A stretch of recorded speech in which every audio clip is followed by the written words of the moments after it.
Pittsburgh Steelers fans, welcome back to Blitzburg Squad. I'm Wesley Seeley, joined with Shane Smith. Oh man, Steelers fall to the Jets, 24-20. Weird, ugly, nasty fashion. This was a nasty game, and I think this one's almost maybe gonna linger longer than the Browns game for me. Yeah, in the Browns game we had 10 days to sit on it. This one we have a week. Right. And whatnot. But yeah, it was frustrating from the get-go. I mean, yeah. Honestly, we were down 10-0 early on, and it just seemed pretty insurmountable. Yeah, you said at one point when they were 10 up, it was like, it just seems like hard to come back from this. Yeah. Tough. Yeah, it always seems like with the Steelers too. Just seems like a roller coaster all the time. It just seems like it's emotional roller coaster all the time.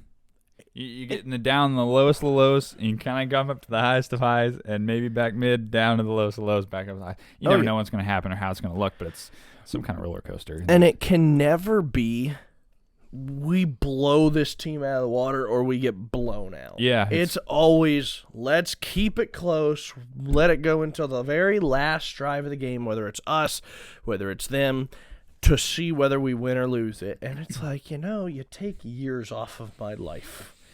We've said that one or two times before. There's no more Colts blowouts like we used to, handle the Colts. No, not at all. I mean, maybe it'll change here, but, early on, I mean, it's a tale of two halves, unfortunately, but early on, we just looked horrible. Jeez. Oh, yeah. Let's talk about it. Let's just talk about it for a second here. Offensively, man. Yes. Okay. Mitch is our starter, comes in, kind of looks like the same old Mitch through week 1 and 2, I would say, just kind of lacking that consistency, not getting drives going, not keeping drives going or keeping drives alive, inaccurate passes. Then you see a really solid pass, that inconsistent throws, inconsistent play from him. Offense was just looking bad. I mean, you heard the fans; they were just booing. And fans. The Kenny chants were Definitely starting. were not helping them at all. No, and offense just could not get rhythm, could not get going. And then you said like Jets were up 10-0. It's like in a blink of an eye, and we're like, oh, okay.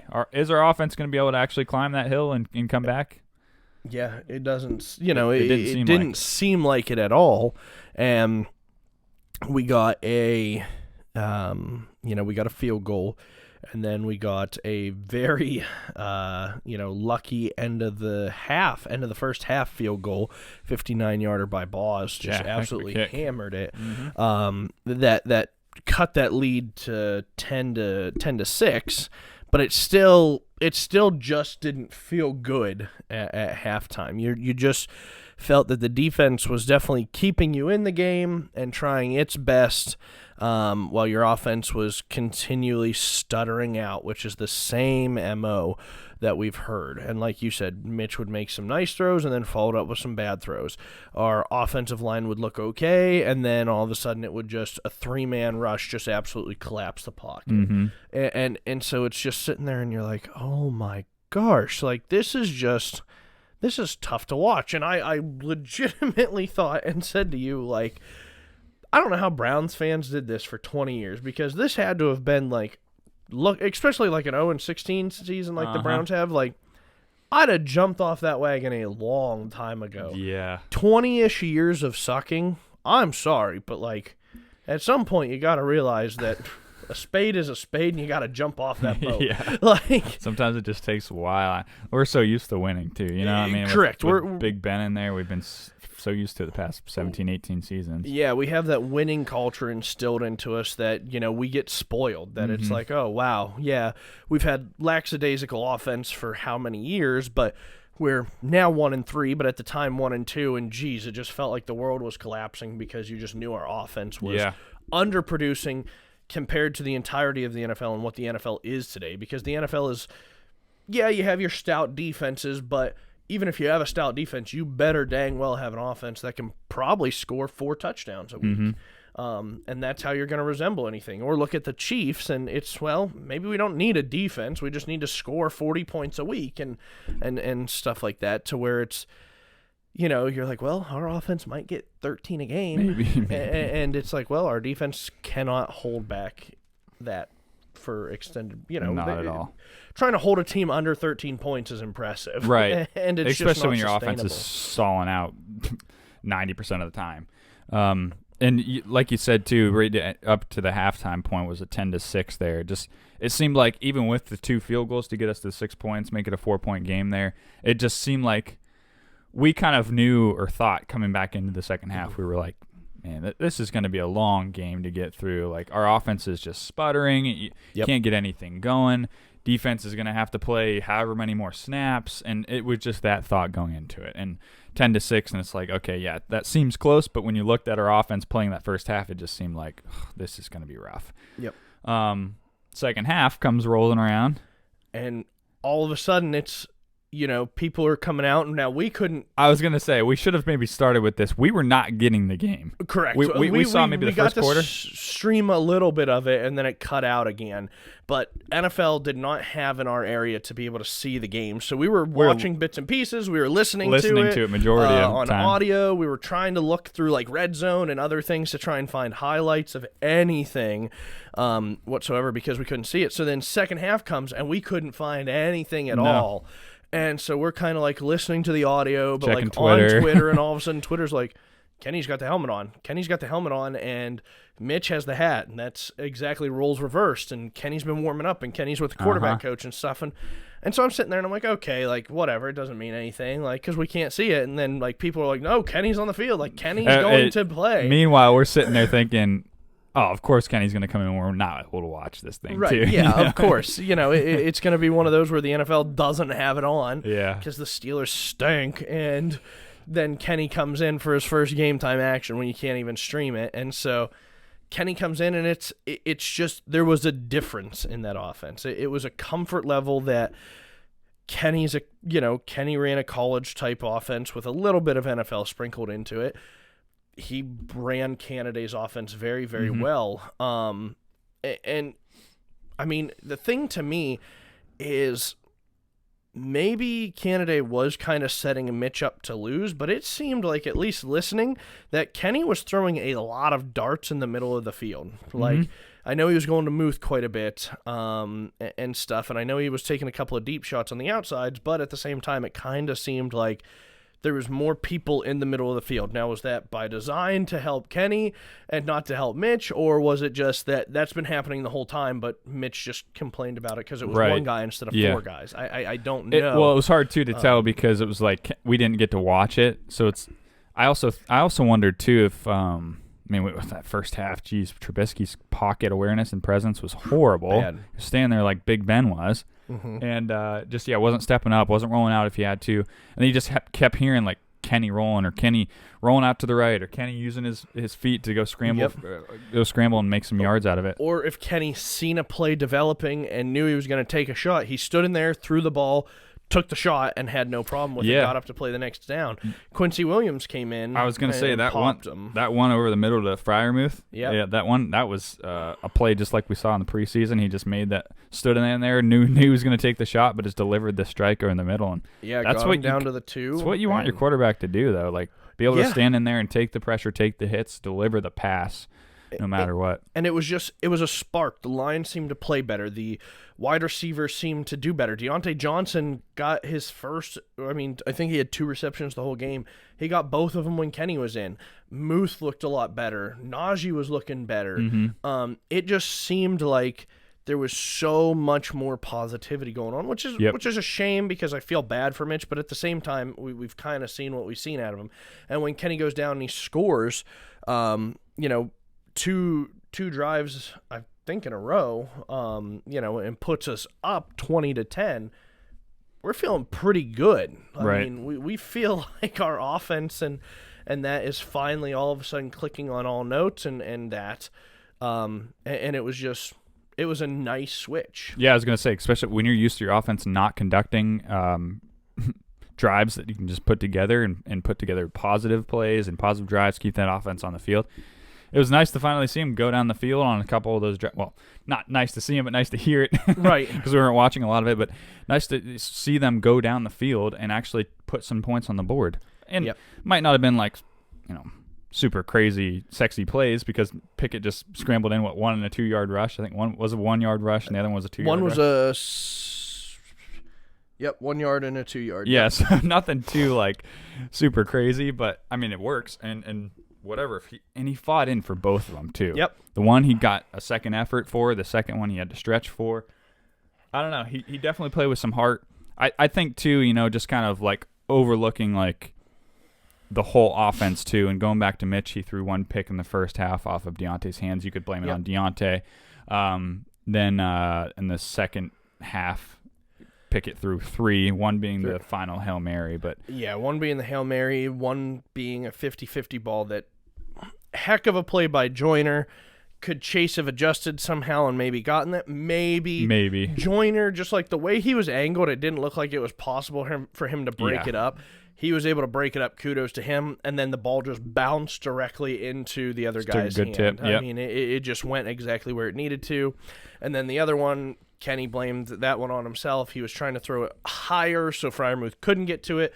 Muth thought he was supposed to try and get up and catch that, ended up being tipped, and again just happened to fall into the Jets' hands. Bad bounce. Bad bounces. I honestly, I don't know about you, but I would put both of them, I know 50-50, I guess you could say, and then the second one was definitely on Kenny.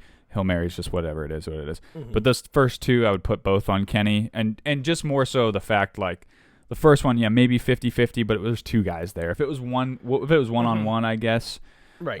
But it was still like Joyner was there, and then the safety that ended up catching it off the tip was there. So it's just like I like the aggressiveness in a way, but I'm also like, I don't know, maybe try it on different, like one-on-one. If it was one-on-one, the defender wins it. Whatever, I'm fine with that. But double coverage is a little certainly some growing pains you're going to see with a rookie. But overall, I'd say positive. I mean, the 3 picks definitely don't look positive, but when you look and I mean, Pickett went 10 of 13, his 3 incompletions being picks for 120 yards, so he was averaging 12 yards per completion. That's a significant increase of what Mitch was. I don't even know what his final stats were. I know he threw for like 82 or 87 yards or something like that, and he probably had 12 completions. And so it's down around that 4 or 5 yards per completion or something like that. So Kenny brought that different spark that helped, and then unfortunately it didn't help us win the game. Right. Yep. He at least gave us a chance and put us to at least feeling okay again, and not just doom and gloom. Right. I was gonna say, I mean, if you would have kept Trubisky in there, do you think we would have had a better chance? You know what I mean? It's like I think Kenny actually, like you said, gave us that spark, gave the offensive spark, put 2 scores on the board, even if they were just short little rushing touchdowns. He put the scores on the board and got us in a place to at least kind of compete for this one. The way our offense was playing in the first half, Trubisky would have done that. It would have been very tough to continue to listen to that game. Yeah. Just because it was rough. Yep, it was rough. What's your grade, or do you have a different grade? I was going to say you could almost do it that way. Second half, yeah. Should we do a combined grade or 2 separate grades? Maybe we'll do 2 separates. Yeah, I'd say do a first grade. I have 1 LVP for the whole overall. But yeah, I'd say first half grade, second half grade. Okay. Yeah, I guess first half grade I will go. I'll go D-. Offense really sputtered, put up 6 points. Lucky they put up 6 points, in my opinion. Just looked really bad, inconsistent like they have been, more so like week 2 against the Patriots. Yep. Second half with Kenny, I'm going to go, it seems weird, but I'm going to go C+. Okay. I think there's stuff, obviously, they can still catch rhythm and still improve on. Obviously, we said the rookie, the growing pains. That's going to happen. We all wanted Kenny to start, though. I don't know. I don't know if I was in the same, if only in the one in the boat here, but I was like, if Kenny comes out and throws a pick 6, throws 5 picks, I'm still happy he's in there rather than Mitch. Like, I don't know. I just still want him in there growing that and gaining that experience. I just want to see something different. Like, if you're not, doing something different and just being stubborn with Mitch, then forget it. Mm-hmm. So I liked seeing Kenny in there. The offense was moving better. So I'll go C+. Okay. First half offense, I'll go worse. I'll go F. They just stagnant, not great. Second half offense, although they had growing pains, they did what they needed to put us in a position to win. I would say it was more on the defense than the offense that we lost, and so I'm going to go B- actually on our offense. Kenny gave us that spark to help us out. Yep, that's fair. Okay, so LVP, I guess we're just going to combine it as a whole game. LVP for offense? Mitch? I mean, he got benched for a reason, and it wasn't because he was playing well, so it can't be, in my opinion, anybody other than Mitch, especially when you see the night and day difference between the two of them. I'm going to go O-line in this one. They regressed. They did. We've been talking very highly of them the past 3 weeks. They've been doing solid. Dan Moore had a great week against Myles Garrett. This week he took major steps back. Chus Okorafor, I think he's been one of the top-rated tackles in the league, according to PFF. Right. Take it for what you may. But he has been one of the top-rated tackles. He sucked it up, too. Everybody. Yep. I mean, you had illegal man downfield twice. You had false starts. Sloppy play. A lot of it was on the O-line. Allowed too much pressure. Honestly, I'll give Mitch a little bit of benefit of the doubt there in that first half because of the O-line being really bad. But, yeah, O-line for me is definitely the LVP. Defense. Almost a tale of two halves as well. Weird defense. Yeah, weird defensive performance. Very weird. It's a little bit more understandable because we did very well, and, they had more plays. They had 67 total plays run. We had 60, though. So it was more even comparatively. It's one, you're still missing TJ, but injuries just all of a sudden are starting to pile up. I mean, we didn't have Akello. He was out. We lost Edmonds due to a concussion on a crazy hit by him. That was one we did see. Yes. Minka was in and out with a couple of different lingering things. Hayward kept going in and out with some sort of elbow injury. Highsmith jogged off at least for a couple plays. Highsmith had a couple of it seemed like his ankle was bothering him. It's just like they seemed somewhat healthy in the first half and then held the team, held the Jets to 10 points. And then as the game kept going on, you just see, okay, this guy's down. Oh, okay, this guy's down. Oh, okay, this guy's down. And it's like, well, now it's basically a second-string defense. And in the preseason, at least, I feel like we've seen our first-string, everybody healthy first-string defense is elite, tops of the tops. But as we start to do the next man up mentality, you start to see our that. money is basically in that top part elite defense, because once it gets to there, it basically seems like you're scraping the bottom of the barrel, and it goes from an elite defense to a below average defense. AKA TJ. Solely TJ. It sure seems like that, man. Yeah, we missed TJ badly. Man, defense, man. It was weird because it seemed like first quarter flying to the ball, making some plays. Let off a little bit during the second quarter.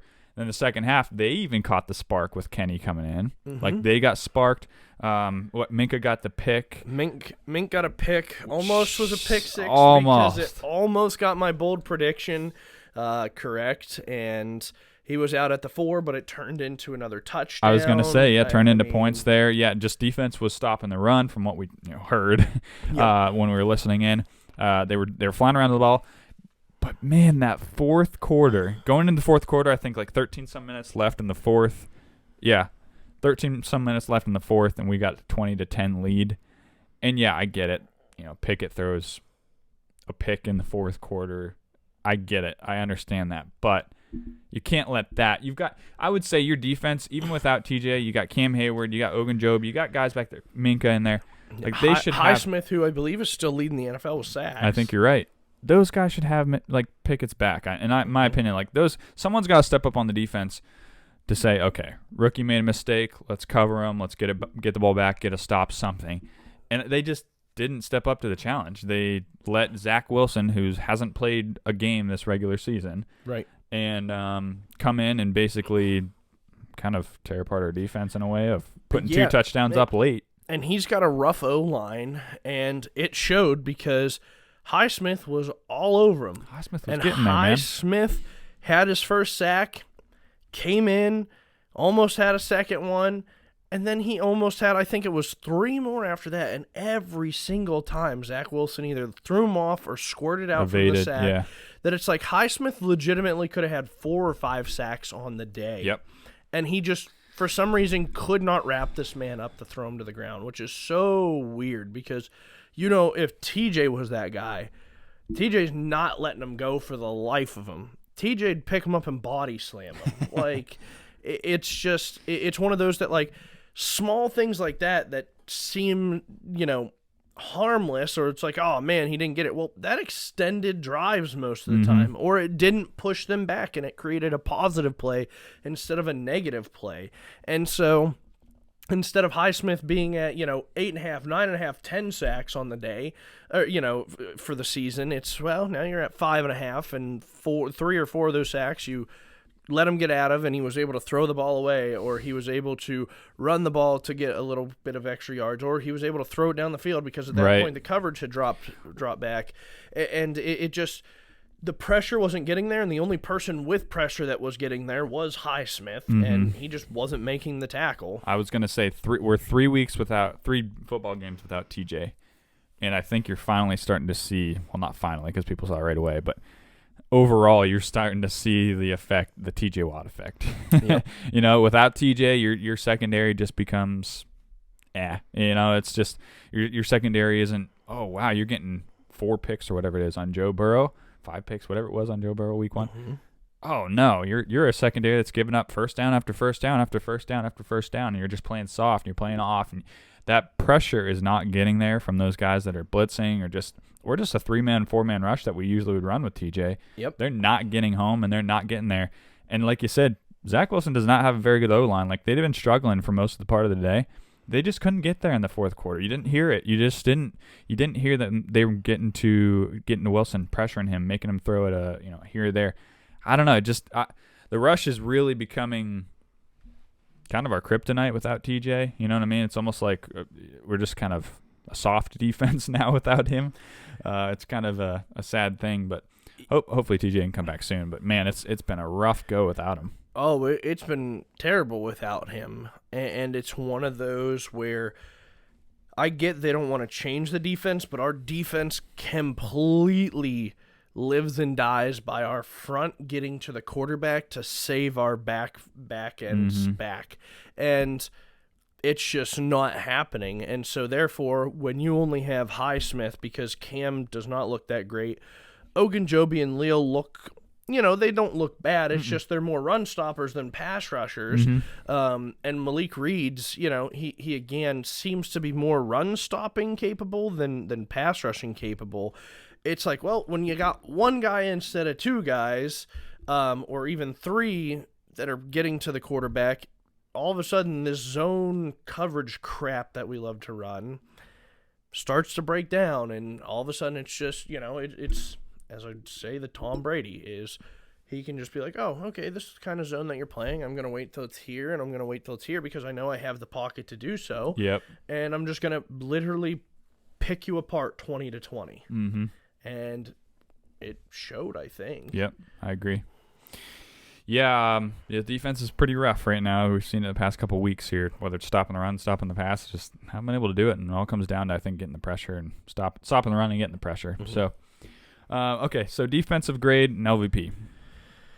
Defensive grade, I'm going to go C- because I think they're the ones that caused the, maybe if Kenny would have played the whole game, it would have been different. Maybe we would have scored more points. Our defense wouldn't have been tasked with so much. But in the end, they needed to make a stop. They couldn't, so they were below average. So they get a below average grade. I think C- is fair. I mean, we've got 2 picks. I don't know how many sacks on the day. 1. Just 1? Just 1. Jeez, okay.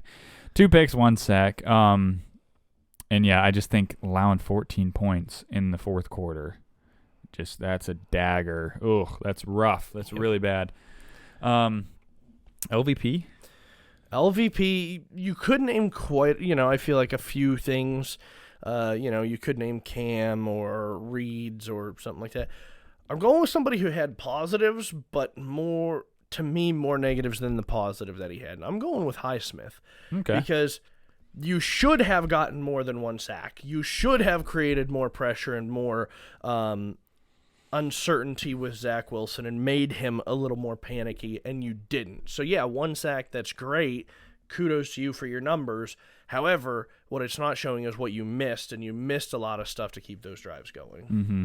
It's hard for us to because we weren't able to watch a lot of it. So to see a lot of people making mistakes, it's just kind of hearsay of, you hear, oh, okay, somebody's coming off the edge, and right. So boom, exactly. broken tackle. For us, I guess to name this might be a little unfair. I'm gonna go with Levi Wallace because I know in the play against Elijah Moore, and I know Elijah Moore was making a lot of plays. I don't know if it was man coverage. I don't know what the coverage was. I know he was on Elijah, I think, the one play, and he got burnt really bad and just looked like he just let him run right by him after the catch. So just a bad look, and I haven't been super impressed by Levi thus far this season and 4 games in. So I don't know. He's definitely, he seems like a Kello where when he's hot, he's hot, when he's cold. Yeah. And unfortunately, it's not good to have 2 outside corners that are like that. Unless they both get hot. Yeah. But if they're both cold, which kind of seems like the case right now, yeah. No pass rush will do that, though. So, yeah, I'm going to go with Levi for right now. And then I guess just wrap stuff up real quick. Special teams. Boz had freaking 59 and a 51-yarder. Yeah. I mean, he's MVP. He's stout. Harvin PH3 is again your back and forth type punter. Boomed one, shanked one. Should have been Barry. Barry, I think, taught him everything he knows. Yeah. On that, and then Gunner muffed didn't muff. He fumbled another one. He was making a run and just didn't have it tucked in and fumbled. That's my LVP. Yeah, I Gunner would be mine as well. He cannot be muffing this. No, that's 2 times this season. Twice this year.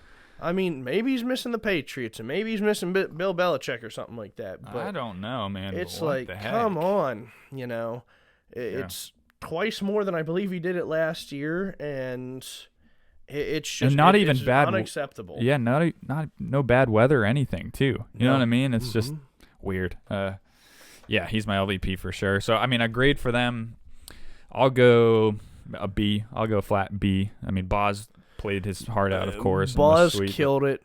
I'll go B minus just fair. Because Gunner and PH3. I think anywhere in that B range is fine. Yeah. Yeah, but geez, anytime you lose to the Jets, which I think they brought it up at one point when we were watching this, it was like 1-10 at Pittsburgh in Pittsburgh. 1-10 at Pittsburgh. I don't know all time what the record is between the Jets and the Steelers, but I'm sure Steelers own it. I mean, for the most of the part. And so 24-20, the Jets take this one. Yeah, Jets get out of playing the AFC North. Their first 4 games were against all AFC North opponents, and they went 2-2. Kudos to them. Yep. Good for them. And it just, we're 1-3 now. We have an extremely hard 4-game stretch coming up. Next week starts it. We got the Bills. Then we have Tampa Bay, whose offense doesn't look great, but their defense just is looks legit. Crazy. You got Miami, and I'm assuming 3 weeks in, Tua will probably be back. Mm-hmm. And they got Hill, who always seems to burn us. And the Eagles, man, the Eagles' defense looks like the real deal. Even if their offense is not clicking, their defense solid. I think their defense had 5 turnovers today. Jeez. I think it was 4 fumble recoveries and a pick. Jeez. Yeah. And so got a rough stretch. Before our bye. Yeah, right before the bye, right when we need it, right in the middle. That's what I was going to ask you too, I guess, right here, just finishing up. But going into this stretch is rough, but seeing what we saw in today's game where you had the Mitch of old, basically what we've seen, wash, rinse, repeat from Mitch so far.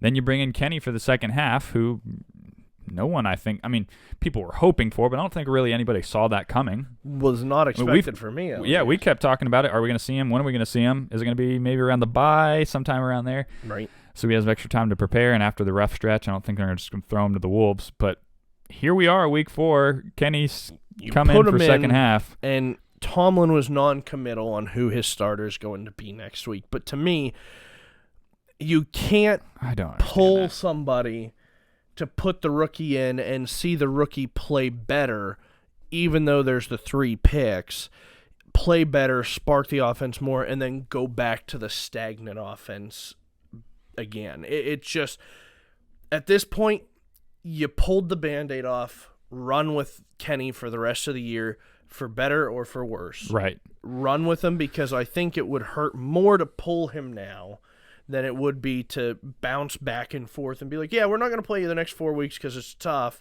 And we don't want it to be too tough, but week 9's our bye. We'll train you a little bit more. And then week 10 we'll come back and we'll look at it then. No, just run with it now. The Band-Aid's off. Let's go. That's exactly how I was going to say it was. I mean, if Mike Tomlin would have been stubborn and just said, hey, Mitch is playing week 4, that's that. He's playing 5, 6, week 7, week 8, whatever, and then up to our bye, and then, okay, at that time we'll evaluate, okay, now Pickett's are going to be a starter after the bye. But since you pulled Mitch in week 4 and you put KP8 in there, he's your starter unless proven otherwise. And for people, he threw 3 picks. Oh, that sucks. Okay, well, I'm going to take 1 off of there because it's just a Hail Mary. Throw it up. Correct. The 2, yes, it is on him. He's a rookie, for goodness sakes. Think about Trevor Lawrence last year, and think about all these rookies that have come in. They all struggle. They've all struggled. They all look bad. And it's going to be a lot of our AFC North counterparts that like to give us a hard time about it. And to those, if you're a Bengals fan, Burrow threw 4 picks this week, and he's, or against us week 1 this season. And he's, a third year veteran at this point. And so, we could make fun of that. Right. Lamar's looked pretty good. There's not too many clips that I have on him. He threw a bad pick today. He threw 2 picks today. Yeah. You have Jacoby Brissett and the Browns, who, their starting quarterback's probably the worst human being on earth to play sports. Like, there's not much to talk about all around our counterparts to be like, oh, yeah, the rookie threw some picks. Yeah, look at your Peyton first... Manning looked bad too his first year. He did. They had another bad year. They got some early draft picks, and then all of a sudden, boom, it flourished around there. It is. I agree with your point too. Rookie is going to struggle. He's going to have to go through the growing pains. I would rather see that than have Mitch go in there and it's like, okay, this guy's been in the league for 6 years and he's doing this. Like, no, put your guy in there that actually provide a spark, can run this offense, can actually put together drives, has some wheels, has that fire, kind of has that different mentality than Mitch at this point. Like, go with that guy. Like, give him the experience, let him learn. And I just don't think it would be wise. I mean, I'm not a head coach, obviously. I'm just a fan here. I just don't think it'd be wise for Tomlin to be like, yeah, Kenny, I put you in for week 4, second half. You did okay. I'm going to reevaluate and see midweek, whatever. Okay, yep, I'm going to go back to Mitch just because I trust his leadership. Like, you cannot do that. That would ruin his confidence. That would be worse on him than doing anything at all. I mean, had he stuck to his guns and just stayed stubborn up to the bye week or whatever it would be, we don't know, just speculation, then it's fine. Like, put him in then, that's fine. But since you already put him in now, you cannot. I just don't think that's a bad idea to pull him. Yep. Like, you roll, like you said, put him in there, roll with him, for better, for worse, do it. Let's just go. Ride the Pickett train. That's who you're married to now. That's exactly it. I think you got to roll with him, man. I like him better. Everybody wanted to see Pickett. I think everybody's going to give him that leniency, too, and that grace. You know what I mean? I hope. I mean, there's going to be fans that are just whatever. Right. And fans are fans and whatever. You got to give them a chance. And you know what? If we don't win another game this year, fine. We're not going with another quarterback in the first overall pick. No. And at that point, okay, we can figure out our weak point. Is there a great pass rusher there that will help in case Watt's out? Lockdown corner. A lockdown corner? Yep. Is there a tackle? One of a lifetime tackle? Look at it as he's going to continue to grow, and if we have a bad year, we're going to have some positives come from it because we seem to draft well. Yep. And, I mean, realistically, were the Steelers going to the Super Bowl this year? Likely not. I mean, were you going to compete for a wild card spot? Possibly, because you've got the defense you got with Watt and Hayward, Minka. Like, you got the playmakers. Like, maybe you make it to a wild card appearance, but nobody really saw this team going to a Super Bowl, and nobody sees them at all going now. So it's like, certainly, just pick at the experience, get the offense. At least let us get through a season of fun. At least, you know what I mean. We can't be going through this Mitch experiment and just hope that he turns it around at some point because of his experience of through the league. I agree. His moxie. So rough loss against the Jets. At least we saw Kenny Pickett in there. So hopefully we know we got our leader. Hopefully next week he goes into Buffalo as our quarterback. I'm really hoping Tomlin does that, but we'll see. We got a rough stretch, man, and We're 1-3 as this stands right now on a 5-game rough stretch. Yep. Whew. It would be the Steeler thing to do to take this 5-game and go 3-2. You know what I mean? Yeah, for sure, for sure. And we can for sure hope that it's just right now. You're kind of at your low point. And Yep.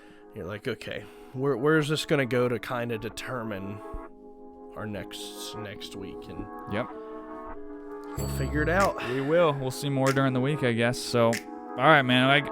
This one's gonna sting for at least the remainder of this week until we see what next week holds. But losing to the Jets sucks. So yeah. All right, I got nothing else to add. How about you? No. Okay, we'll quit ranting then. All right, thanks for everybody listening and watching and supporting us. And per usual, as always, go Steelers. Go Steelers.